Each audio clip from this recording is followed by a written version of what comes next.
Amigos, meu nome é Vinícius Talon e teses defensivas, onde procurar em primeiro lugar.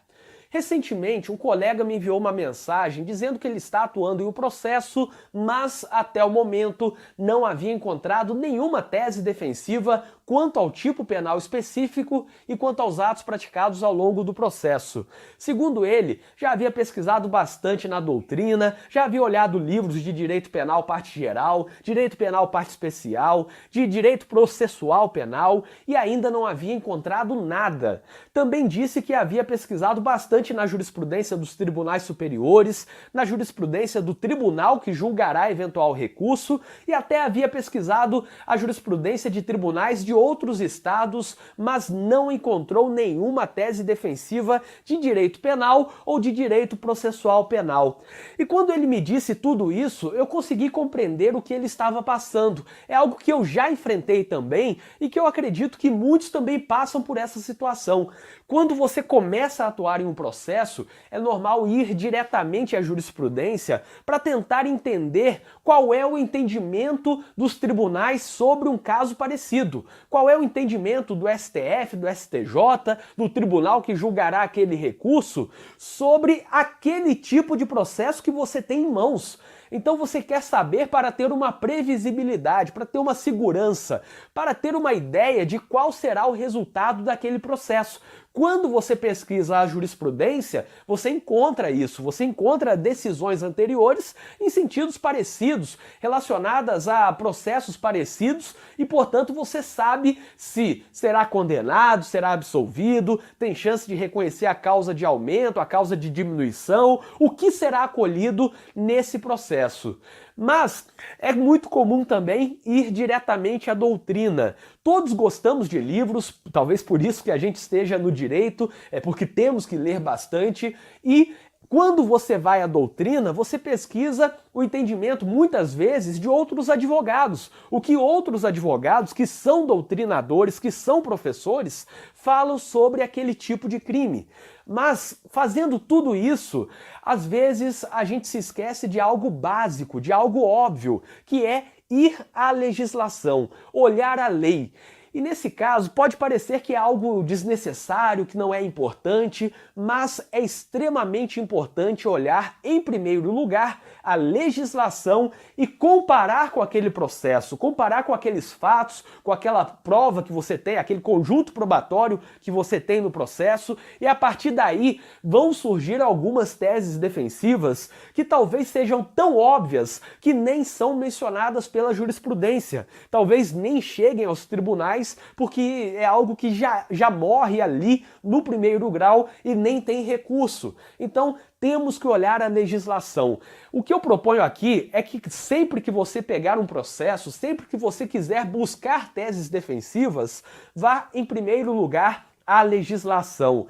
Você pode encontrar, por exemplo, teses de inépcia da denúncia. Você olha a denúncia, olha o tipo penal imputado na denúncia e olha aquele tipo penal no Código Penal ou na legislação penal especial e faz uma comparação. Se o Ministério Público deixou de mencionar algum elemento do tipo penal, a denúncia é inépta. Então você encontra essa tese defensiva apenas olhando a denúncia e olhando o Código Penal para saber qual é o tipo penal, quais são os elementos daquele tipo penal e em seguida olhando o Código de Processo Penal para saber quais são os elementos da denúncia, o que acontece quando uma denúncia é inepta e tudo mais. Então é bem simples, basta olhar a legislação e comparar com o processo que você tem em mãos. Além disso, teses de nulidade.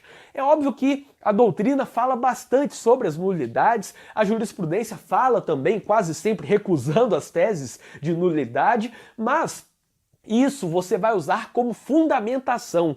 A tese de nulidade vai surgir imediatamente quando você olhar a legislação e comparar, por exemplo, que aquela audiência foi realizada descumprindo o artigo 212 do Código de Processo Penal, ou aquele reconhecimento de pessoas foi feito em violação ao que diz o Código de Processo Penal. É só comparar o que tem no processo, o que tem ali no conjunto probatório, com o que está na legislação penal ou na legislação processual penal. É algo muito simples e não precisa, nesse momento, apenas para saber qual é a tese defensiva, você não precisa ir diretamente à doutrina ou à jurisprudência. Você vai à legislação, encontra a tese e depois você confirma essa tese por meio da doutrina e da jurisprudência, reconhecendo uma fundamentação doutrinária e sabendo o que os tribunais falam sobre aquele assunto para saber se será acolhido ou não aquilo que você está alegando.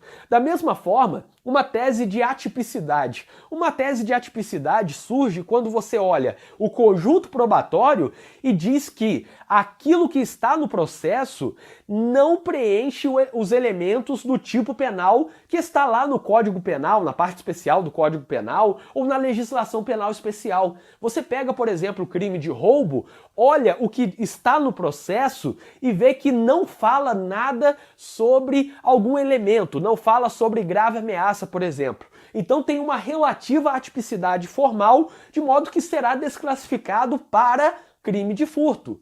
Então você faz essa análise basicamente olhando a legislação e olhando o que está no processo. E em seguida você olha a doutrina e a jurisprudência para confirmar e eventualmente achar outras coisas que, por uma mera leitura da legislação, você não consegue encontrar. A atipicidade, uma tese de atipicidade, às vezes é tão básica que a doutrina nem fala. A doutrina, quanto ao crime de prevaricação, por exemplo, que será um vídeo que eu vou lançar nos próximos dias, a doutrina nem chega a falar exatamente que quando não descreve a satisfação do interesse ou do sentimento pessoal, há uma atipicidade formal. A doutrina conceitua o que é interesse pessoal. E pronto, já presume que todo mundo vai saber que, quando não preenche isso, temos uma atipicidade, ou temos motivo para absolvição por falta de provas de algum elemento do tipo penal. Tudo isso dá para observar apenas olhando a legislação e depois confirmando, repito, na doutrina e na jurisprudência, para encontrar mais fundamentos e tudo mais. Atenuantes, às vezes deixamos de alegar atenuantes porque não vamos ao Código Penal, não vamos à lei especial. No caso da lei de crimes ambientais, por exemplo, você deixa de olhar a lei e deixa, portanto, de alegar teses de atenuante, de causa de diminuição de pena. Tudo isso está na lei, é claro, é rápido de encontrar. Por isso, o que eu sugiro aqui é o seguinte: se você pegou um processo agora, a primeira coisa que você deve fazer é, em primeiro lugar, olhar aquele tipo penal na legislação. Olhe lá na legislação, digamos que é o crime de furto, por exemplo, vá até o Código Penal e olhe quais são os elementos e olhe tudo que está para baixo. Olhe não apenas o tipo penal relativo ao crime, como também o capítulo relativo àquele tipo de crime, aos crimes patrimoniais, aos crimes sexuais, porque às vezes encontramos outras teses defensivas nas disposições gerais do capítulo.